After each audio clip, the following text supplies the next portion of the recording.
Hello അസ്സലാമു അലൈക്കും welcome back. അപ്പോൾ ഇന്നത്തെ റെസിപ്പി ബീട്രൂട്ടും മുട്ടയൊക്കെ വെച്ചിട്ട് പെട്ടെന്ന് തയ്യാറാക്കാൻ പറ്റിയൊരു വറവിൻ്റേതാണ്. അപ്പോൾ ഇതെങ്ങനെയാണ് ഉണ്ടാക്കുന്നതെന്ന് നോക്കാം. അതിന് മുന്നേ എൻ്റെ ചാനൽ നിങ്ങൾ ആദ്യമായി കാണുന്നവരാണെങ്കിൽ നിങ്ങൾക്ക് എൻ്റെ ചാനൽ ഇഷ്ടമാകുന്നുണ്ടെങ്കിൽ പ്ലീസ് ഒന്ന് സബ്സ്ക്രൈബ് ചെയ്ത് സപ്പോർട്ടും കൂടി ചെയ്യണേ. കൂടെ തന്നെ ലൈക്ക് ബട്ടനും കൂടി ഒന്ന് ഇപ്പം തന്നെ ക്ലിക്ക് ചെയ്യണേ. ആദ്യം തന്നെ ഇതാ ഞാൻ ഇതുപോലെ ഒരു ബീട്രൂട്ടാണ് എടുത്തതിന്. പക്ഷേങ്കിലില്ല, ഞാൻ ഇതിൻ്റെ പകുതി മാത്രമേ എടുക്കുന്നുള്ളൂ കേട്ടോ. കാര്യം നമ്മൾ 2-3 പേരേ ഉള്ളൂ, അതുകൊണ്ട് തന്നെ വലിയ ബീട്രൂട്ട് ആയതുകൊണ്ട് ഇത് തീരില്ല ആക്കിയാൽ. അതുകൊണ്ട് ഇപ്പോൾ ഞാൻ ഇതിൻ്റെ പകുതിയേ എടുക്കുന്നുള്ളൂ.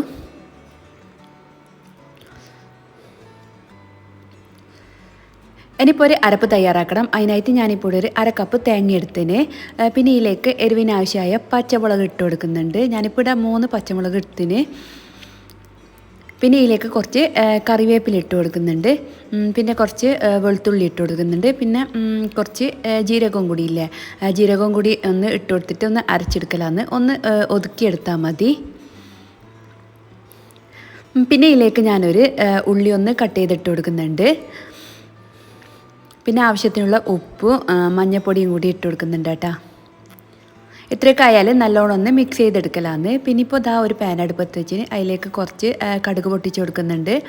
പിന്നെ കുറച്ച് കറിവേപ്പിലയും കൂടി ഇട്ട് കൊടുക്കുന്നുണ്ട്. എന്നിട്ട് നമ്മൾ ആക്കി വെച്ചിട്ടുള്ള ബീട്രൂട്ട് ഇതിലിട്ട് കൊടുത്തിട്ട് നല്ലോണം ഒന്ന് മിക്സ് ചെയ്തതിന് ശേഷം ഒരു 5 മിനിറ്റ് ഒന്ന് ലോ ഫ്ലെയിമിൽ ഇട്ടിട്ടൊന്ന് വേവിച്ചിട്ടെടുക്കലാന്ന്. അപ്പോൾ ഇതാ 5 മിനിറ്റെല്ലാം കഴിഞ്ഞ് ബീട്രൂട്ടൊക്കെ നല്ലതായി കുക്കായി വന്നിട്ടുണ്ട്. ഇനിയിപ്പോൾ ബീട്രൂട്ടെല്ലാം ഒരു സൈഡിലേക്ക് മാറ്റി വെക്കുന്നുണ്ട്.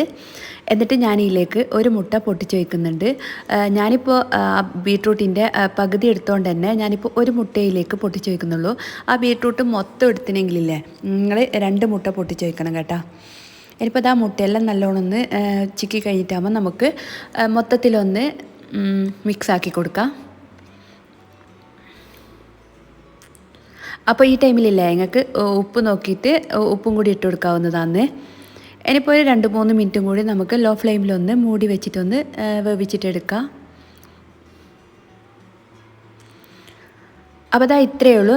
നമ്മുടെ ബീട്രൂട്ടും മുട്ടയൊക്കെ വെച്ചിട്ടുള്ള നല്ല ടേസ്റ്റി ആയിട്ടുള്ളൊരു വറവിട റെഡി ആയിട്ടുണ്ട്. അപ്പോൾ ബീട്രൂട്ട് വെച്ചിട്ട് ഇങ്ങനെ ഒരു വറവ് നിങ്ങൾ ഉണ്ടാക്കിയിട്ടില്ലെങ്കിൽ മസ്റ്റായിട്ട് ട്രൈ ചെയ്ത് നോക്കേണ്ട ഒരു വറവായത്. നല്ല ടേസ്റ്റാണ്. ഈ ഒരു വറവുണ്ടായാലും നമുക്ക് കറി വരെ വേണ്ട, അത്രയ്ക്ക് ടേസ്റ്റാണ്.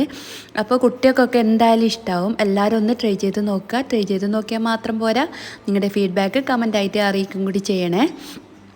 അപ്പോൾ ഇന്നത്തെ വീഡിയോ ഇത്രയേ ഉള്ളൂ. വീഡിയോ എല്ലാവർക്കും ഇഷ്ടമായെന്ന് വിചാരിക്കുന്നു. ഇഷ്ടമായ ലൈക്ക് ചെയ്യുക, ഷെയർ ചെയ്യുക. സബ്സ്ക്രൈബ് ചെയ്ത് കാണാത്തവരാണെങ്കിൽ പ്ലീസ് ഒന്ന് സബ്സ്ക്രൈബ് ചെയ്ത് സപ്പോർട്ടും കൂടി ചെയ്യുക. വീണ്ടും നല്ലൊരു വീഡിയോ ആയിട്ട് വരുന്നത് വരെ ബൈ.